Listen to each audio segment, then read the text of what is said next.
Welcome back. Let's talk about trains. It's being reported that Transnet wants to outsource the running of its corridor between Johannesburg and Durban. 670 kilometers of double-track electrified rail joins the port of Durban, where the ships arrive, to the commercial hub of Johannesburg. But problems and uncertainty around rail, of course, have seen many companies preferring to carry goods by truck on the N3. We're now joined by Professor Jackie Walters from UJ, Transport and Supply Chain Management Head of Department. Professor, thank you for being with us. Transnet seems to be realizing it doesn't have the money to fix the rail network. And I mean, we can talk for a long time about the decay that has happened over time and the problems of the past. But they're talking about a private player with 5.5 billion rand. Is this the right way to go? Bring somebody on who has the money to invest. Well, I think it's one of the most exciting developments in the last 30 years as far as rail is concerned. And I think it perfectly supports the rail white paper and the policy of the government that involve the private sector in assisting rail development in the country, and also to assist rail to get its rightful role within the economy. And I think it's overdue that we involve the private sector in the rail management and system in South Africa. I like what you're saying because I was thinking, I mean, if we could get this right as a country and rail returns to its former glory, that would be one of the fundamental economic issues addressed and bring hope.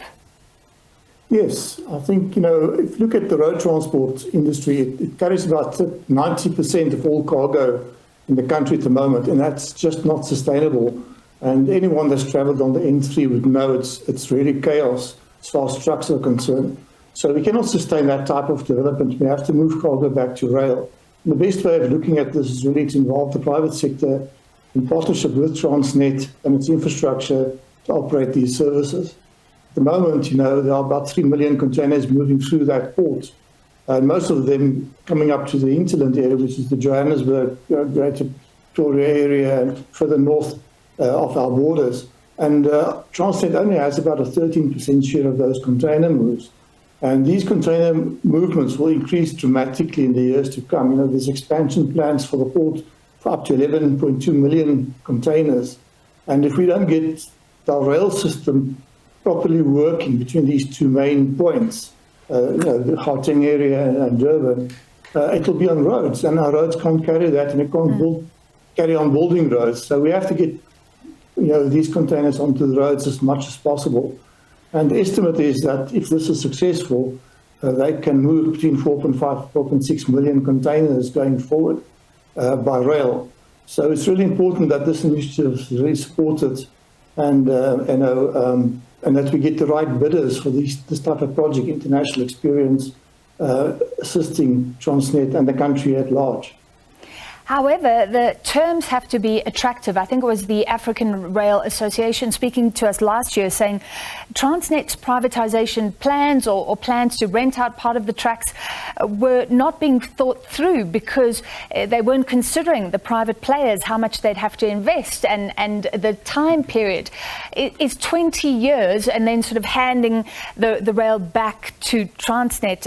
Is that an incentive? Is that beneficial? I think the problem we had last year was a slot auctioning. There was auctioning slots to the private sector over a 2-year concession period, expecting the private sector to put in maybe 200 million rand for a 2-year concession. And just, from a financial point of view and the risk point of view, it's just not on. Nobody will invest that and have the risk of losing all that money. This is totally different. Yeah. There's a proper concession or lessee period of 20 years, which will allow that concessionaire or operator to recover those investments, which wasn't the case with the slot auctioning process. So this is totally new, and it's the right approach. It follows the same principles that we have on the roads in South Africa, the national roads, N1, N2, N3, and 4. We have concessions for those roads over a 20-30-year period. The concessionaire builds the infrastructure, operates infrastructure, and then transfers it back to the state after the 30-year concession or 20-year concession. This is exactly the same type of principle where this railway infrastructure is leased out to an operator that has to invest in the infrastructure, maintain the locomotives, the rolling stock, ensure security, invest in these, the main hubs in Durban, Bayhead, and also up here in Johannesburg, and grow the market over the 20-year period. Also put new rolling stock in. Yeah. And then obviously in this 20-year period, take over all the responsibilities that Transnet Freight Rail has on the corridor and work with it.